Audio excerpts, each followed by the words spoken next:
Henry Knox was born in Boston, the seventh of 10 children by William Knox and Mary Campbell Knox, pioneers from North Ireland.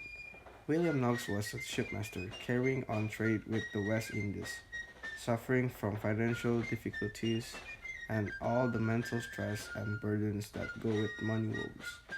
William died on the age of 50. Henry gave up school to support his family, becoming a clerk in a Boston bookstore. His expertise in this field would become his chief contribution to the American Revolution. He married Lucy Flucker, the daughter of Boston Loyalists in 1774. 10 of their 13 children died before they were grown.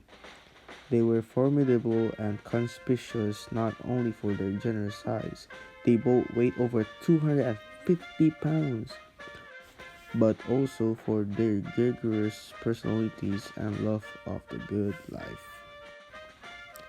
Henry Knox and George Washington were great friends as well as colleagues and often socialized together with their families.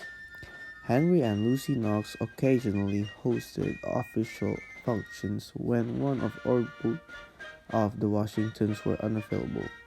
The Knox's daughter, Lucy, attended school with Martha Washington's granddaughter, Eleanor Custis, and recalled becoming much attached to her. George Washington was a serious, reserved man and often depended on the Knoxes to put his dinner guests at their ease and to provide conversation at the table. Knox's Revolutionary War accomplishments include leading the expedition to transfer 60 tons of captured British cannon from Fort Ticonderoga to Boston, directing Washington's famous Delaware River crossing, and taking charge of the placement of the artillery at Yorktown. Knox's service to the new nation particularly is distinctive in that he was both the last Secretary of War under the Articles of Confederation and the first Secretary of War under the United States Constitution. His salary in 1793 was $3,000. Knox was elected Secretary of War by Congress in 1785, and in 1789 he was appointed Secretary of War in President Washington's new cabinet. Conflicts with the first groups of native people primarily occupied Knox in his role as Secretary of War.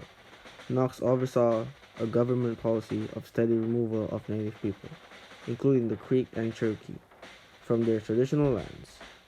He wrote to President Washington on December 28, 1794. After having served my country nearly 20 years, the greatest portion of which under your immediate auspices, it is with extreme reluctance that I find myself constrained to withdraw from so honorable a station. But the natural and powerful claims of a numerous family will no longer permit me to neglect their essential interests.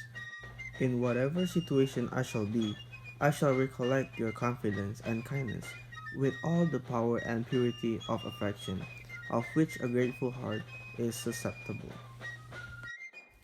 On December 23, 1783, following Washington's resignation, Knox became the senior officer of the Continental Army. He remained so until retiring in June 1784. Washington accepted Knox's resignation with regret. Timothy Pickering, who was Postmaster General at this time, was appointed the successor to Knox as Secretary of War and 2nd, 1795. General Knox and his family settled on an estate at Thomastown, Maine, 1796, which he called Montpelier. He was engaged in various types of businesses during the latter part of his life, such as brickmaking, cattle raising, and shipbuilding. He entertained numerous guests and gave some time in service to his state in General Court and Governor's Council. Washington desired to appoint Knox as the commissioner to St. Croix, but Knox declined. Later, Knox died unexpectedly in 1806. He was buried in Thomastown.